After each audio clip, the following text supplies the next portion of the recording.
Sometimes in our lives, we always have. But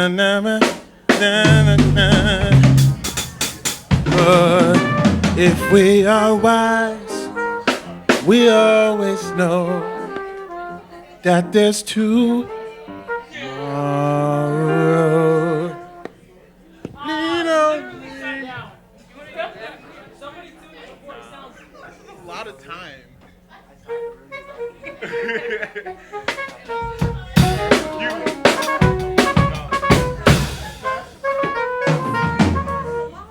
All right, when do we start? Hey, when should we start? I'm feeling good, man. Are we good? Yeah, let's do it. Let's vamp. Oh, yeah, wait. No, we're still waiting for one mic. Justine doesn't need it. It's fine. We don't need the mic anymore. It's okay. He got it? All right, perfect. We'll take it.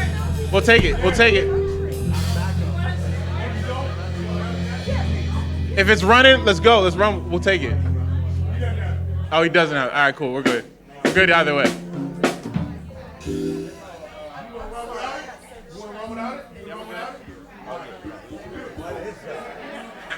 Let's go. They don't have it.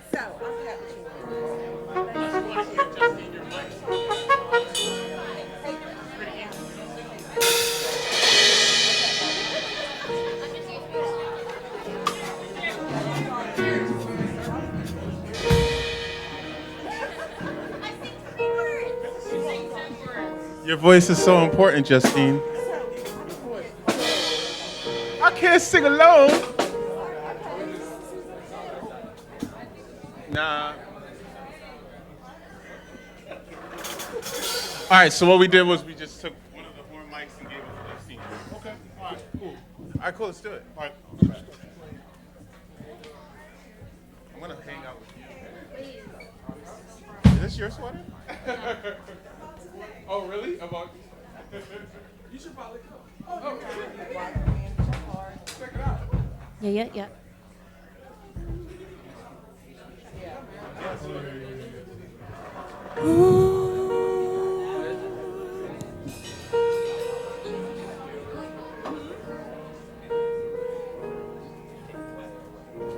How you doing? I'm good. Don't start, bro. You can adjust as you go. It's fine.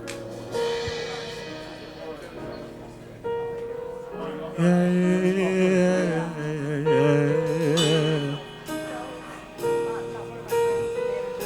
Good afternoon. My name is Cliff. This is my band. I think they're gonna introduce us in a little bit, but just so y'all know what's coming up, we're gonna do this new song. And I'm gonna say 2 words, and you're gonna respond back. So, Tim, you wanna say that word that they'll follow? I go, nihilist catharsis. Nihilist catharsis. We some masochists. Nihilist catharsis. We some masochists. Do y'all got that? I go, nihilist catharsis. We some masochists. Nihilist catharsis. We some masochists. We some masochists. You wanna just go in? All right, let's just run it. One more time. Are y'all ready? Do y'all remember it now? Nihilist catharsis. We some masochists. Nihilist catharsis. We some masochists. Nihilist catharsis. We some masochists, caught up in disaster stuff, caught up in catastrophe. Nihilist catharsis. We some masochists, nihilist catharsis. We some masochists, nihilist catharsis. We some masochists, caught up in disaster stuff, caught up in catastrophe. Thought I had come to see fall, but the autumn had already died. I ain't great for getting better, so they can say I ain't never tried. 40 and slip, drama inside of my zip. I done been through so much stuff, you can call me a sewer. Maneuver through all the manure, and I ain't really here, just prove it. Yeah, I don't wanna be immortal, I just wanna be normal. Any inside of my torso, wish I could keep the advice I've been giving out as my own. Lease everything that I know, keep everything that I sold. Paint it and go, get it and go, get it and go, get it and go. Time gets so, but it never gets deeper. I'm in the middle of the shit, feeling the ice cold, man, I'm banging on my heater cause I really got bored. Now I'm caught up in my thoughts, wishing I could talk more. Ain't you the same people start revolution, saying that we're screaming out institutions. Here's a little bit about what I've been doing, burning this residency, I'll find a solution. Disasters in elevator, bouncing logic with a beat. I'm a master procrastinator, I'm practicing what I preach. Fast communicator, fast like a navigator. Pull out the activator, baby, yeah. Or let that really, really burn, yeah. Now let's catharsis. We some masochists. Now let's catharsis. We some masochists. Now let's catharsis. We some masochists. Caught up in disasters, caught up in catastrophe. Now let's catharsis. We some masochists. Now let's catharsis.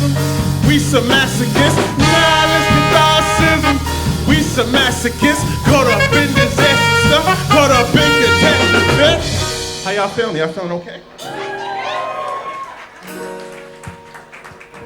My name is Cliff Notes, and I'm from Boston, Massachusetts. It's Dorchester to be specific. Is Dorchester here? Nice, nice. Is Mattapan here? Is Roxbury here? Alright.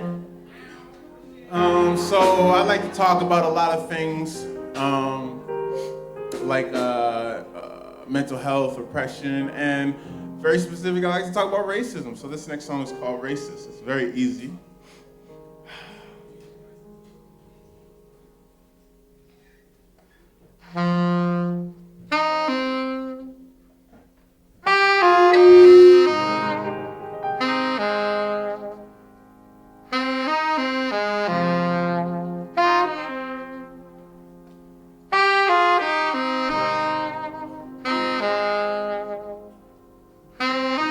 Say you couldn't be a racist, your best friend's black.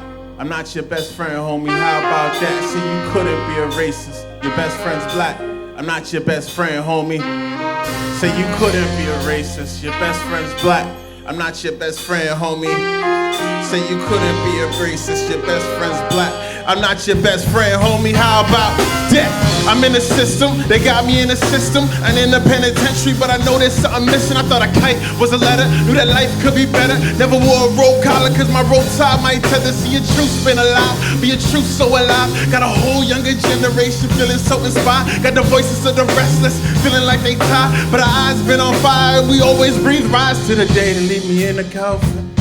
Keep my civil rights lungs coughing and stay well aware that they killing black brothers often. I just hope I say enough to make my death something awesome. Say you couldn't be a racist, best friend's black, not your best friend, homie.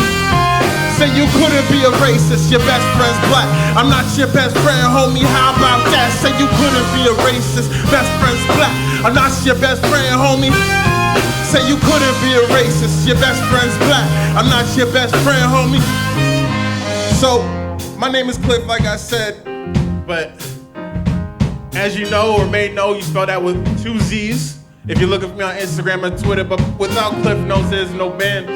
So I want to introduce these people behind me playing music.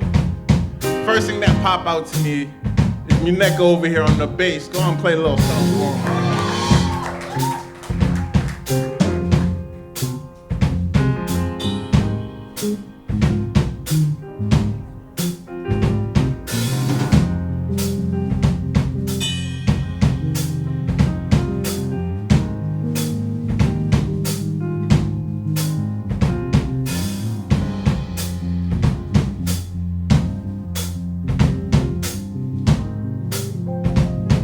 Yeah. One time for Muneka.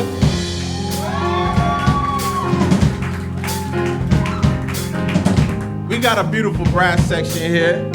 I want y'all to make some noise for my man Jared Shield over here, also Berklee professor on the trumpet.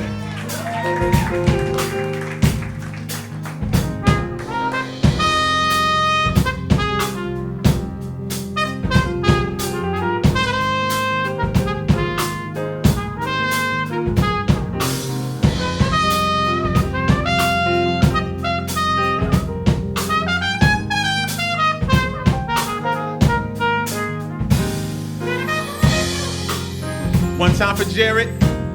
While we still in the horns, make some noise for my brother right here. Tim Hall runs Hip Story with me on the saxophone and keys.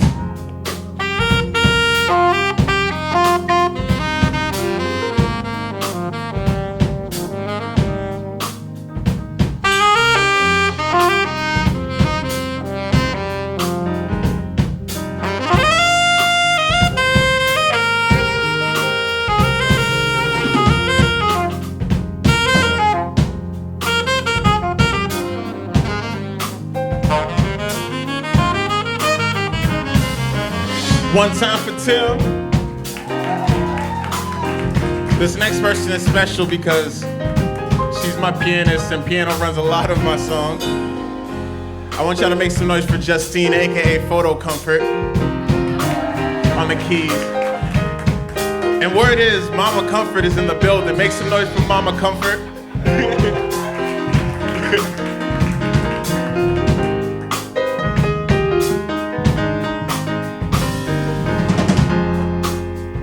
Christina, you ready for us? Make some noise for Christina on the drums back here. And then we're gonna bring the hook back.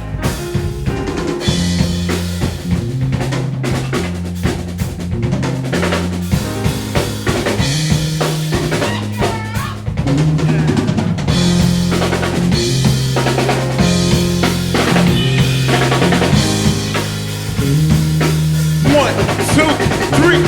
Say you couldn't be a racist, your best friend's black. I'm not your best friend, homie, how about that? Say you couldn't be a racist, best friend's black.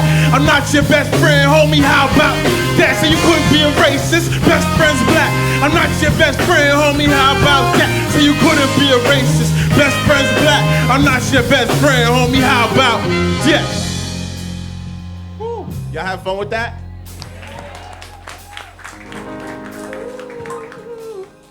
So if you guys are interested in seeing more shows or us in general in life doing other things, you can follow me on Instagram, Cliff Notes 2Z's. I'm also playing a free show on Saturday. It's free?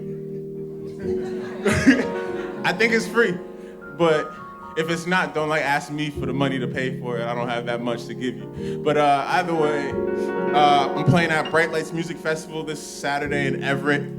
Night Shift Brewery. I'm pretty sure it's all ages. But we like to take a turn in our set. I'm not even gonna do the intro.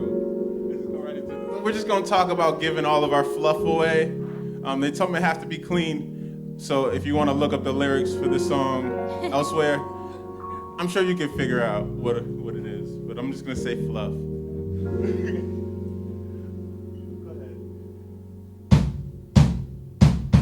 Hey, I just touched down in the Matrix. Don't like real things and you're probably gonna hate this. This ain't the Yelp review, man, no you can't rate this. Got you summoning the God, I know you've been an atheist. I heard you smile cause it felt dope. You with the t-shirt. I heard you made it cause you had hope.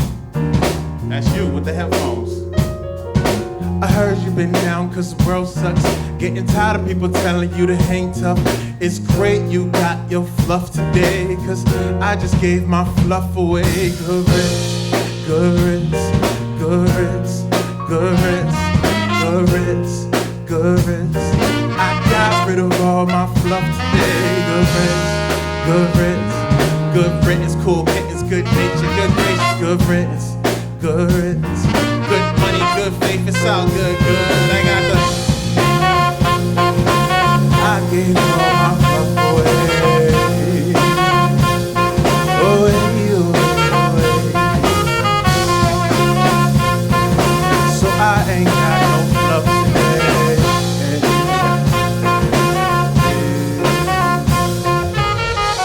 I heard you had a quarter life crisis. What's the word, what's the problem?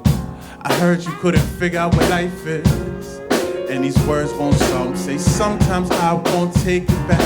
Sometimes I won't state the facts. To keep it a buck, man, really wanna sip at some jack. But I'm too tired, won't take it now. They go, Black lives matter, why don't all lives matter? I say I don't care. They say the president's really terrible. I tell them I don't care. No, no. They said Tim forgot to wipe his butt today, but it's all good. We don't care. I had enough from yesterday. I just gave my fluff away. Good riddance, good riddance, good riddance, good riddance, good riddance, good riddance. I got rid of all my fluff today. Good riddance, good riddance, cool kittens, good nature, good graces, good riddance, good riddance, good money, good faith, it's all good, good. I got the. I gave all my fluff away.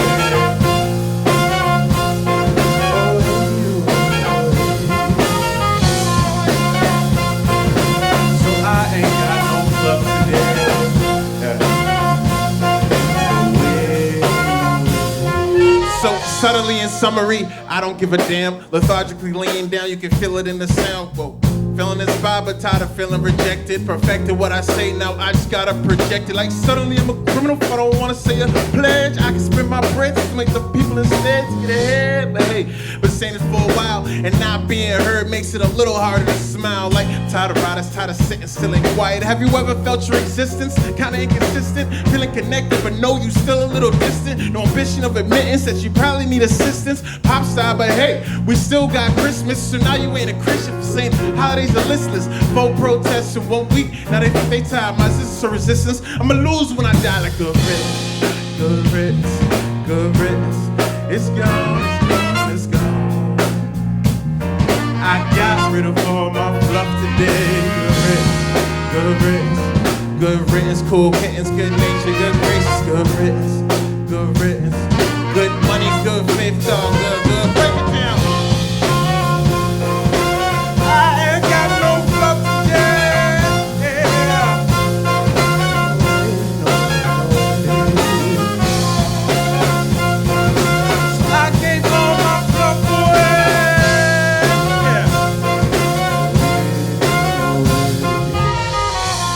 Chop it up. Just like that. Hey.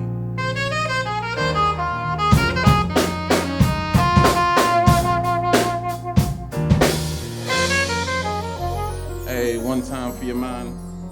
Thank you.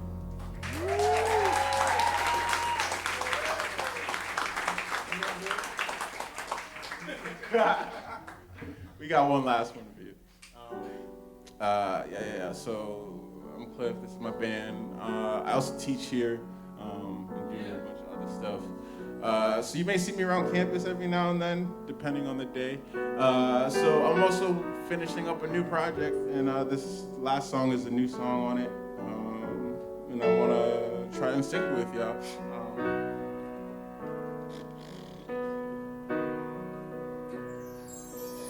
I'm chocolate-covered mountains today. I'm a mess. I'm a mess. I might sip right from the fountain. It's okay. It's okay.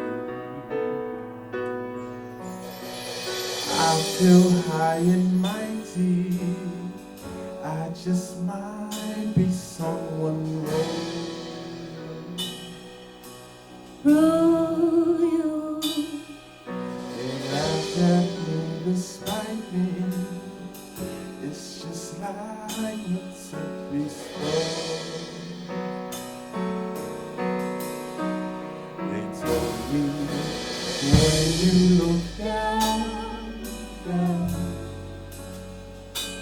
you lose your crown, lose your crown.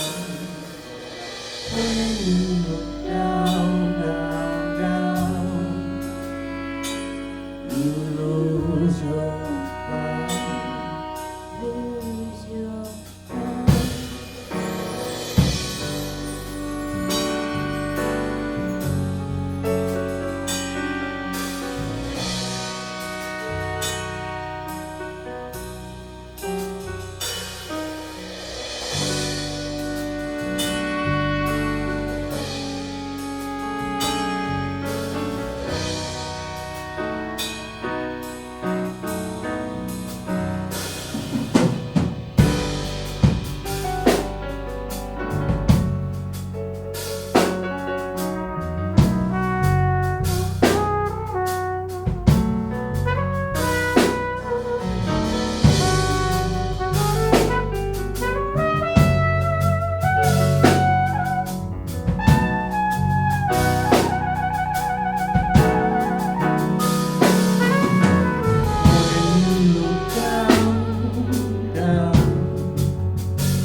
lose your crown.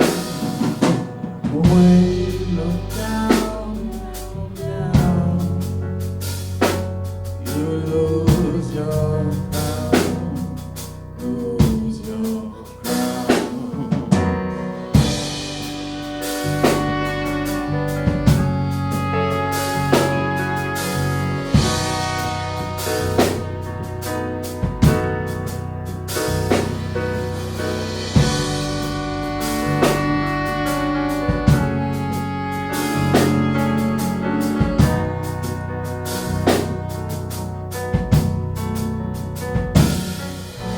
When you look down, down, you lose your crown, lose your crown. When you look down, down, down, you lose your crown, lose your crown. Thank y'all.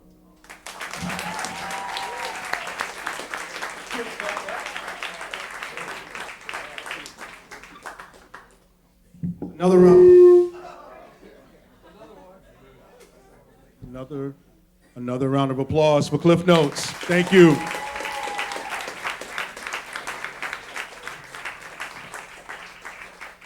So we're going to transition into the next part of our meeting today.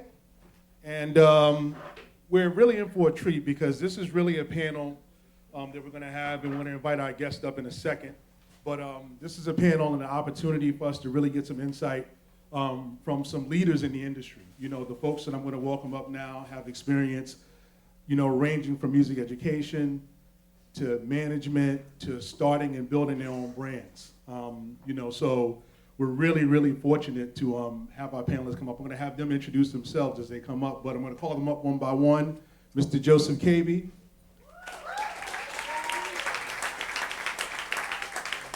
Yep, any seat you want. Mr. Dwight Watson. And last but certainly not least, Mrs. Pat Mitchell-Worley.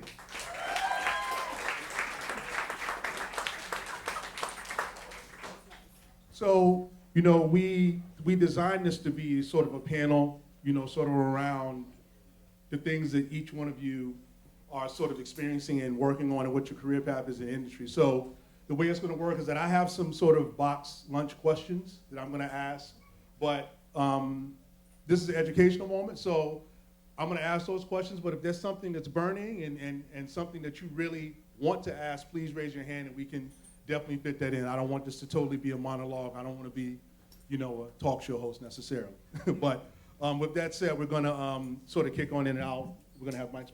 Thank you. A round of applause for Pat, actually. He's our audio guy. A lot of things changed up last minute, and Pat's always a professional and really helped us out this time, so thank you, Pat. So I want to start, and I'm going to, you know, throw this question, and each one of you can address it as you feel fit. But just talk a little bit about perhaps your background, maybe from high school to the present, but if you want to go back further than that, that's fine. But high school to the present, and sort of what some of your early interests were, how your schooling and your parent influence affected you and kind of got your wheels turning around where you're at now. Oh, I was thinking on that. I guess that if you asked me as a child what I wanted to do, I would tell you, well, I want to report the news. I want to go into journalism like my grandfather, and I want to be a newspaper editor and write stories for newspapers. Fortunately, I didn't do that, and that industry's having a hard time also. Along the way, I discovered music, and I really loved heavy metal. And to be a black girl in Memphis, Tennessee in the 80s and to love heavy metal, well, I stood out. Most of my friends were like, what? You want to what? What's that? And as most of them were talking about Run DMC and LL Cool J, I was talking about Black Sabbath. So that was the beginning of, I love music and I really love this thing. And it grew into, why do all these artists who are so great get really crappy PR? Why aren't the magazines talking about them? I love this artist. Why don't I see this in all of my favorite magazines?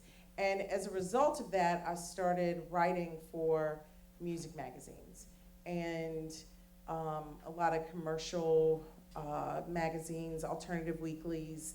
And by the time I was 20, I was writing for because everybody was still printing back then, and I was writing for about 15 publications across the United States, and a couple of those were national publications. And I thought that I was going to stay in journalism on that side. And I started helping artists with PR. And as I started helping them with PR, I noticed that they had a lot of questions that went outside my sphere of influence. They went outside of how do we get a piece in the newspaper to we are trying to figure out how to go in the studio, or what direction should we go with this record, or even simple questions on getting booked and everything. So as a result, my background was PR, but I started doing a lot of consulting with artists and helping them in their career. And somehow along the way, if you told me when I was 20 that years later I would be doing what I do now, I would have said, what? No way. That's not where I plan to go. I have this trajectory and I'm gonna do this. And along the way, I acquired all of these skills that were in different areas, and ended up working in music economic development in Memphis and throughout the region, very involved with my Recording Academy chapter. I was proud at 25 to be the youngest governor ever elected in our region. So that made me think, wow, I need to talk to other people. I need to network. I need to know this person over here. And through that process, I ended up at Stax Music Academy. And that has been, as I look back on everything in my career, all of the knowledge that I gained has allowed me to take that and take those connections and take everything to that place and help the students that are there. So that's sort of how I ended up. That was the shortest version of my life that I've ever given. But oh yeah, there you go. So I'm Dwight Watson, currently in music management.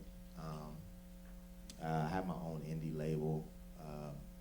It's pretty much a management company, but we do a lot of label services, really. So that's just really what the gist of it is.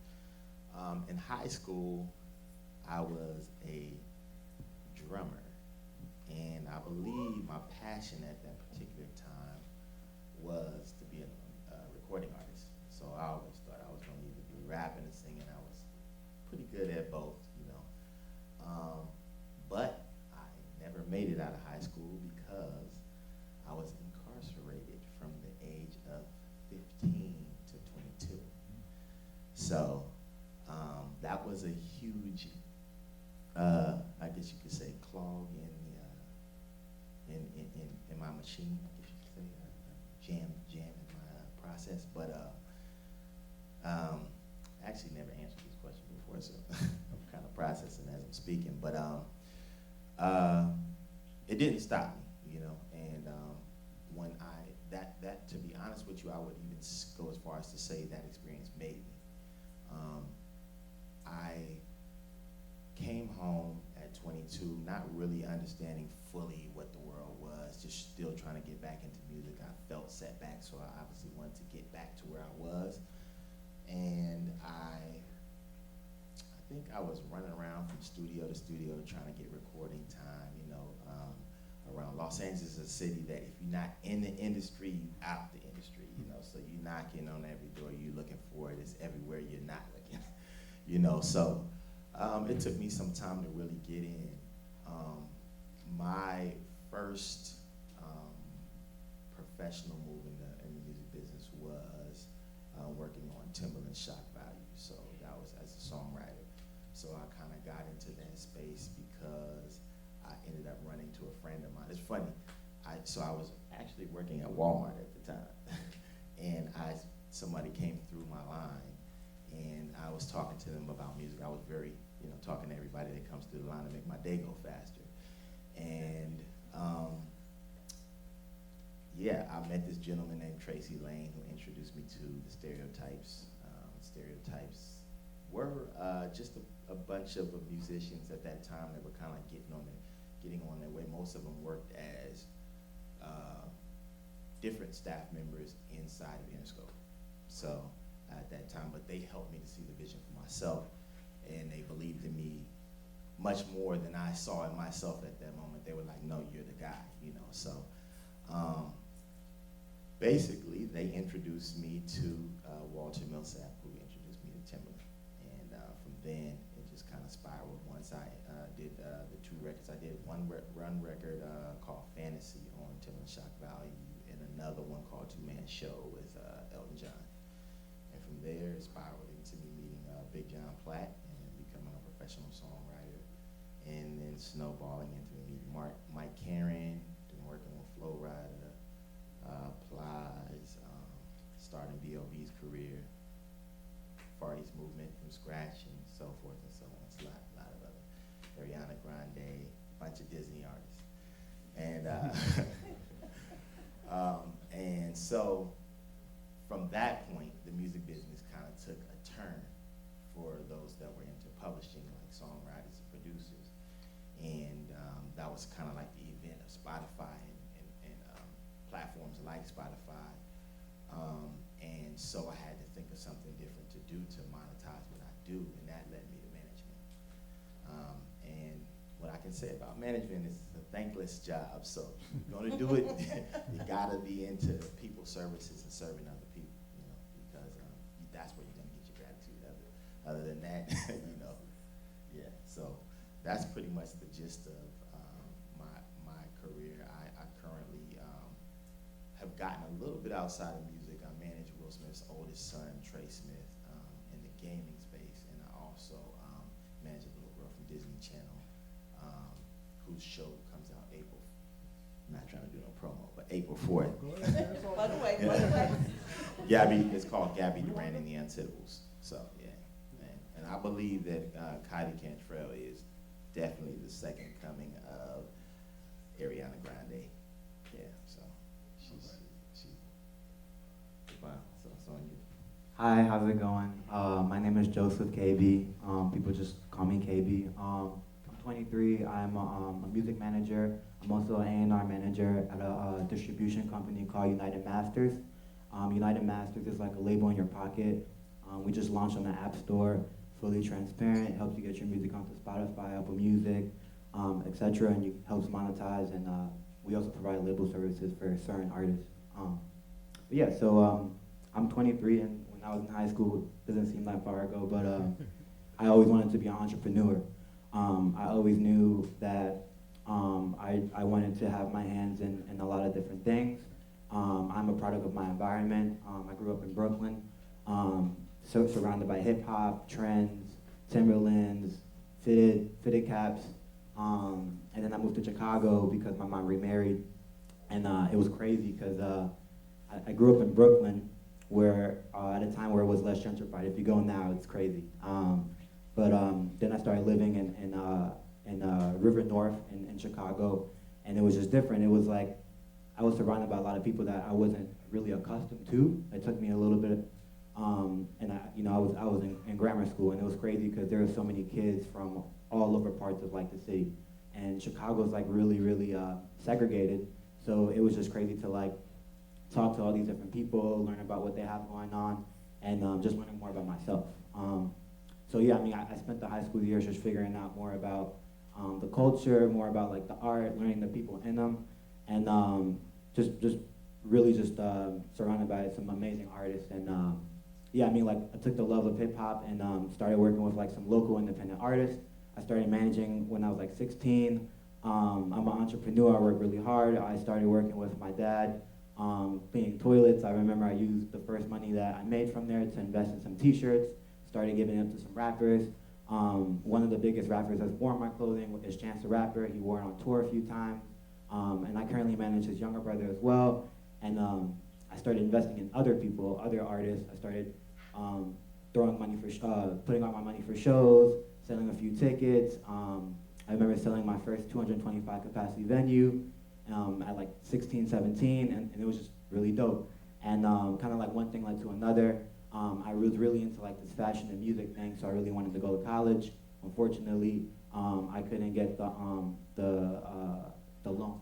So I went to City College with Taylor, who's Chance's younger brother, and we're like best friends. And our parents were both like, yo, you guys gotta go to school. So we were just like, yo, we're gonna just try this thing out and see where it goes. And yeah, I mean, like on our free time, we will always go to the studio. We will always be at shows. We will always be at other people's shows trying to meet, you know, their managers, meet the artists. And honestly, one thing led to another. And yeah, we started going on tour. I met all these amazing people. And yeah, I mean, like honestly, like management is really tough. It takes a lot. And I mean, I've been working with Taylor since building him since I was 16, so a very strong 7 to 8 years. And I built his team as well, so I currently, I'm on his management team, so I'm his head of administration. And I help build out his team with agents, his lawyers, and everything like that. So that business is pretty sustainable. So I mean, I'm just excited to have the opportunity to kind of take everything that I learned about being an artist-friendly manager, you know what I'm saying, and A&R to kind of help other rising independent artists. I would say like the biggest thing is just about pushing forward, and it's about the growth, and it's about the process. You really have to enjoy that part, and that's really, you know, kind of like encompassing like what I really wanted to do is just being an entrepreneur, you know. Cool, thank you. Thank you. So I'm gonna move on. Thank you all for sharing all those details, Bob. That's really, really amazing to hear a compressed, you know, version of your journeys. I want to talk a little bit about opportunity, right? Because we hear, you know, when opportunity knocks, you got to answer. Opportunity doesn't knock twice. All of this, and we don't, you know, all of you, you know, any one of you can answer, or you can answer in pieces. But in terms of just sort of a two-part question, how have you gone about in your careers, or for people that you've managed, sort of strategizing and seizing opportunity? And then the second part of that question is how you struggled to seize opportunity, either with yourselves and your career paths or with artists that you work with. Oh, I get to start again? Wow, thanks guys, thanks. You're welcome. I think, I think that opportunity, that's one of my favorite words. We use it a lot, we throw it around a lot, but if I think back on all of the years that I joke and say, wow, God is so good to me, he just drops things in my lap. And that really does happen, but it requires you doing your job. You have to do your job first. And we like to, one of my friends and coworkers always says that that sometimes your talent will take you places that your character can't keep you. And I get stuck in that. Come on, Just somebody. like, yes, that is so true, because if you're really talented and you're doing everything right, you're going to the right parties, you're meeting the right people, and you're not doing the work, then all that's going to fall away. And there's a joke around Memphis that it takes 2 bad performances for you to have a bad reputation in town. That's all it takes, 2. Because they tell everybody, and then they tell everybody else. And then somebody's grandmother gets involved in it. But we're very family oriented. But I think for me, one of the biggest opportunities, as I said, I was writing for music publications and never really thought beyond the print world. And I started working, because you know, in my 15 jobs, one of them, yes, I'm writing, but then I had to get a day job so I could afford to write whatever I wanted to write. And as a result of doing that, I got a job at the Blues Foundation, which is a nonprofit, international nonprofit that is dedicated to the preservation and really promoting blues music. And they do the Blues Music Awards, and the Blues Foundation was like, I got this job. They hired me as the administrative assistant. And I thought, oh boy, well, it's going to pay the bills so I can do all this stuff over here. And I had no idea that within 6 months of being at that job, I would be moved up into communications. But then within a year and a half of being in that job, the nonprofit had launched a radio show called Beale Street Caravan. And Beale Street Caravan is a globally syndicated roots radio program that's on NPR worldwide. Well, the hosts quit mid-season, and they needed somebody to fill in. I'd done a little bit of radio stuff on the side, just, for fun. And they asked me to come in, me and the guy who was the producer, who also had radio experience. Hey, can y'all fill in for the rest of the season? And we were just like, yeah, we can do that. Fortunately, those interview skills came back on me because I had to interview artists. And these were artists that, if y'all don't know what it's like to interview Dr. John and to be across from him, and every question you ask him, he just sits there with his eyebrow raised, and you're just like, how do I get this man's attention? How do I get him to answer the question? So these were some tough characters. B.B. King, people that it's just like, oh my goodness, how I'm in the room with you. And so I was doing interviews with them, and fortunately for me, people love to be interviewed by me. This year, in fact, in 2 months, I celebrate 20 years of hosting that program. I still do that. And I never planned on doing it. It was an opportunity where I just did what I did, and I got the chance to go in, and I was prepared for it. Now, the ways that I could do better on opportunity and taking advantage of things in the moment is something my friend and I just joked about the other night, is I will meet somebody that is fabulous, and I'll get their card, and then I forget to follow up with them. If you don't follow up, you can't continue the relationship. It's always the follow-up. No matter how much of a connection you have with somebody, you get that connection, and then you follow up with them, and you find out, oh, wait, we can work together. We can do something together. And it's even more fulfilling when that person is rising along in their career, and you find exciting ways to work together that are groundbreaking, that help even more people than the two of you that you planned. So I think that's my biggest mistake, is sometimes I forget to follow up because I get so busy in my stuff and what I'm doing and keeping my head down that I forgot to reach back out to those people. I'm better at it now. I'm recovering. You are triggering me so much with so much great stuff that you're saying. I think you said a lot of very, very key important points. One of them was talking about how your talent can take you places that your character isn't ready to keep you. And I think that's really, really important, because a lot of times it's important that when you're going places, if things aren't working out for you, to understand that you might be the common denominator.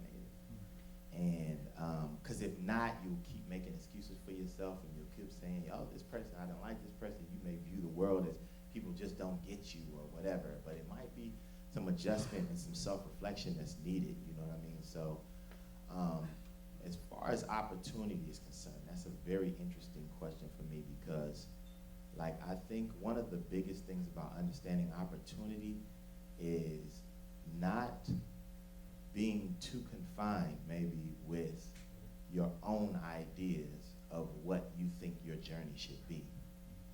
For me, being a manager was not something that I necessarily saw myself as. I was more of a creator. I started off as a songwriter, so my ego was like, man, how could there be another, why can't I get my management services? I want to manage myself. I'm doing pretty good. So, that was the mindset I was in, and then came Hit Boy. I don't know if you guys know who Hit Boy is. Then came Hit Boy, and Hit Boy's like, yo, I need your help. You got to manage me, you know what I mean? And so it was this whole process of me mentoring him into, all the relationships that he has now. And, or another, Frank Ocean was another person. And he is an interesting one, because I could not believe this boy came all the way from New Orleans and didn't have one plan. He didn't have a plan. He didn't know a person. He had $400 in a backpack, and he came to make a dream happen. And 2 years later, the world, I knew him as Lonnie. So, Lonnie changed his name to Frank Ocean. I'm like, word? Like that. When I say the boy was focused, he was laser focused because the kind of focus he had, it could appear because he wasn't doing the music industry dance of being at this studio and that studio. He was very focused. I would see him at the burger stand or something, and he would be like, yo, because over time we kind of drifted apart because I was that guy seizing all these opportunities, being all the hot spots, and he was never that. He was like, we met. My home studio was the home studio that also Neo Schaefer worked out of. A lot of people came out of our studio. It's funny because, like she said, rising opportunity, where like your peer is just a person you like. You like them because they're talented. You know what I'm saying? So if I looked around the room at that time in my life, it was like I'm chilling with this guy Bruno, but he's just the homie Bruno. You know what I'm saying? Now he's Bruno Mars. You know what I'm saying? And Neo was just starting. You know what I mean? We had Miguel, who was just another songwriter like I was. You know what I mean? I don't know if you guys know who Details is, but Details is another one that was in our circle. So, or James Fauntleroy, who's also risen to a very legendary status. So I feel like it's important to a lot of times we looking up, but the opportunity is in looking around. The values and the talent and who we are and what we possess and the messages we possess. So I feel like opportunity is just a very, very dynamic question you ask, because I feel like for me, I probably could have even done more than I've done if I had been more welcoming to other titles than the title that I prescribed for myself at the time. And so for right now, I call it letting God drive. The Jesus grabbed the wheel kind of thing. I kind of, have really opened my mind, because I feel like I was handcuffing God. It's like you want everything, but you want to tell God how to get you there. I feel like it's great to have the goal, you know what I'm saying? But, you got to be open to the idea that it may happen a different way than the way you see it, you know what I'm saying? And realize, you only been on the planet so many years, so the infinite knowledge is what you want to tap into, you know what I mean? I don't want to be too long. I just wanted to touch on, that, because I feel like you said a bunch of things. I'm trying to. I talk a lot. But you had some points though, because I feel like I did touch on the idea that you said about rising with your peers, because I think somebody here. Oh, you mentioned yesterday Aaron Bayshut. I remember Aaron Bayshut. I was the very first person that, when he first got the power to fly people around from the label he was at, Atlantic, and he had long hair. He was like the younger version of himself, you know what I mean? Where he was just, we would get off the plane working with Timbaland, and he would be like, yo, where the weed at? You know what I'm saying? He would never ever say that right now, but I'm saying, like, it just to see people evolve, you never know who your peers are going to turn into. And lastly, we're in a people business, and most business is a people business. You want to be, the follow-up is an art. I know a guy named Jay Brown. Jay Brown has, people are like, how does he have that position? How is he managing Rihanna and managing Beyonce? And basically, in some capacities, managing Jay-Z, right? But Jay, through the years, has been an amazing people person. He will remember your wife's birthday, he will remember your birthday, your favorite champagne, and genuine connection, powerful. And I think a lot of opportunity is missed by not understanding the art of the follow-up, how to cultivate a relationship, and again, finding time. Because once you get locked into your rhythm, you have to be aware and open to an idea that even if you're doing some great things, something great, they said Whitney Houston came into the studio and Quincy saw her and was like, okay, she's dope, but now I get back to my session. But he was working on Thriller. So sometimes you can be working on something incredible and you don't realize you're missing something else incredible because it's just like that. You know what I'm saying? So yeah, I mean, keep your mind open, you know, and because, like you said, when you're on the right path and you're operating in love, God just keep dropping things in your lap. You know, that's why I say it's a people business. Because for me, I'm here for the love. You know what I'm saying? That hopefully I can touch a life that, you know, because my path obviously started far, far away from where I'm at now. And sometimes I'm sitting at Will's house. You know, I work for Will Smith, and I'm sitting there and I'm just like, how did I get here? It's crazy because you have to reflect sometimes when your journey is so crazy and it's so unpredictable. It's like, how did a guy like me get here? So, Can you please repeat the question? So yeah, the long and short is opportunity. How do you strategize seizing opportunity, and how have you, I guess, struggled with being able to seize opportunity, or perhaps missed out on opportunity? Well, I would say that opportunity is everywhere. I mean, struggling with seizing opportunity is really about, you know, he's definitely right. You know, this business is a people business. It's just about communication. Unfortunately, not everyone wants all the opportunities that you have for them. And you can almost feel like pitching someone the opportunity is very, it takes a lot of energy because you want to be open to what that person wants to do, but at the same time, you don't want them to miss out on their opportunity, you know? And that can be, you know, as short as, you know, having someone appear somewhere, you know, because you think that it's going to create more opportunity for them, and they might not see it the same way that you will, you know what I'm saying, necessarily. So it's just really hard. That's definitely one of the hardest parts about seizing opportunity, is just really getting someone to basically see the same thing that you see. And yeah, what was the second part? My bad. Seizing, well, yeah, I think you got all of it. 'Cause Okay. Like you talked about both parts. You talked about the difficulties, and then you talked about the keys to being able to actually do it. So, Yeah, no, I mean, I think they hit it right on the head. I mean, yeah, you just have to be really open. You know, there's honestly opportunities everywhere, and it's just about, you know, what feels right for you. And I wouldn't say don't rush into anything that you don't feel is good for you. You know what I'm saying? That's what. Can I add something? Because it just made me think about this. There is just because of the world that we live in now, there's this need to, you know, I've got to post, I've got to be at this, I've got to be at this, I can't miss this, I can't miss this. And so there's this need to catch the wave and to ride it and to be a part of everything, because you don't want to miss out. We all have a fear of missing out, but also career-wise, you know, there's this fear that you're going to miss the Whitney Houston. You're going to miss that moment. And the easiest way to not get caught in that trap is to have some ideas about who you are and what you want to do and what you're trying to accomplish, so that you know when to say no.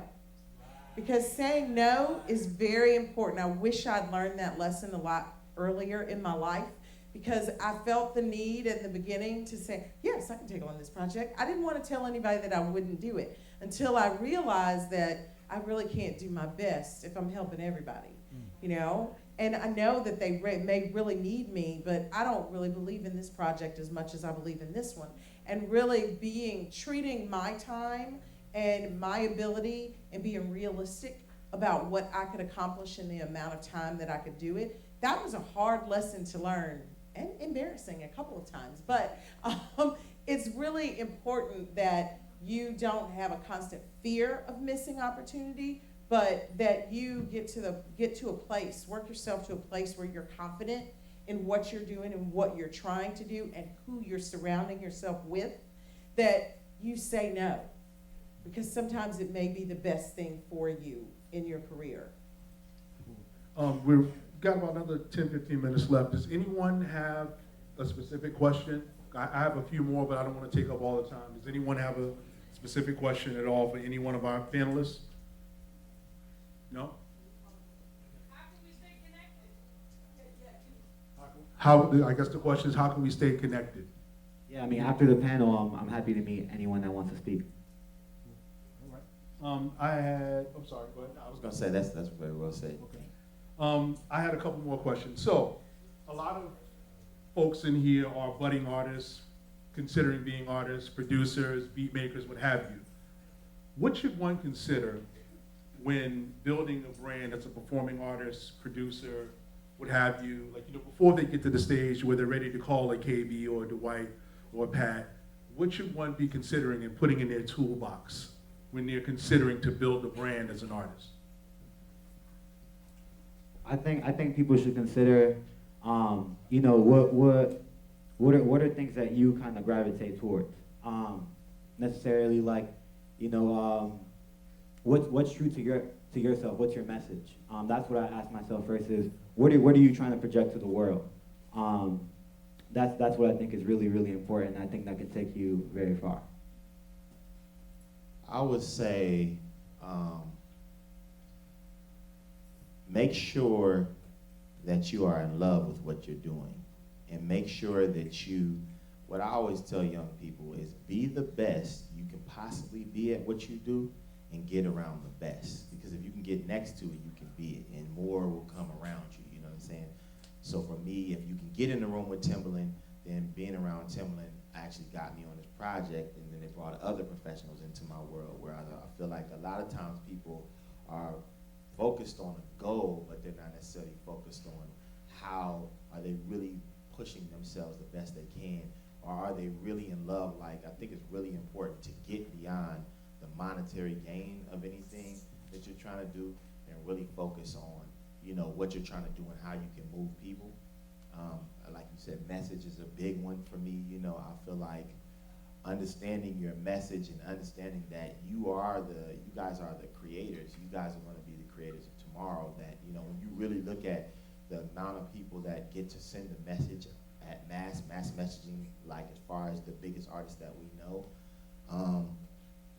a lot of them, I mean, it's very few of them is what I'm getting at. It's very few of them, and I feel like that's a huge responsibility, and I feel like it's something that we should all take seriously. So I feel like if you can cultivate a very specific message, then the chance that you will overlap another brand will be a lot less. You know what I mean? I feel like a lot of times I run into young people and their message isn't refined, and they want to make it they want to make it even if they are only trying to emulate the last brand that came along, versus being really passionate about what they're doing and making it special to them, and being focused on moving the world, you know, so. I guess the two things that I would suggest, one goes to, you know, back to what you said about being around that greatness, is get yourself a mentor. Find somebody who is going to give you the hard and dirty, hurt your feelings, tell you, no, that's not quite your best. You know, find someone that can offer you a perspective that's going to be honest and isn't coming from any place but how to make you better. Not about them, but how to make you better. And the other thing is, I'm a big believer in testing things. If you're going to put something out that's big, do some testing. Find out, see what people like. Get some response back from them. You know, you have an opportunity to craft who you are, and it doesn't mean that you're not stepping out on the red carpet and the paparazzi's right there at that moment. You're building to that. So find out what works for you. You know, even if it's as simple as looking at social media, you know, you notice this certain post, your people, they don't wake up until 1:30, and they respond better to this than they do to this, and there are certain things that get their attention, then that told you something about your fan base. And as you're growing it, you get to know them better.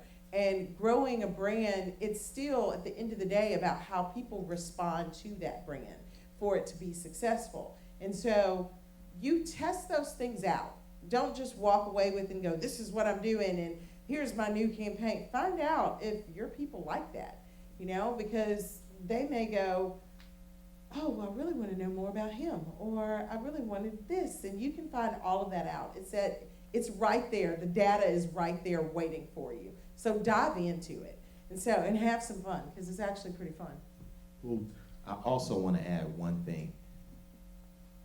Social media, understanding the digital space owns the business right now. You know, so for people, a lot of times we think that talent is everything. And we're like, why won't people notice us? You know, you have to, your generation is multifaceted and multi-talented, and a lot of the people that are getting noticed right now are people who really understand social media, really understand how to get their message out there.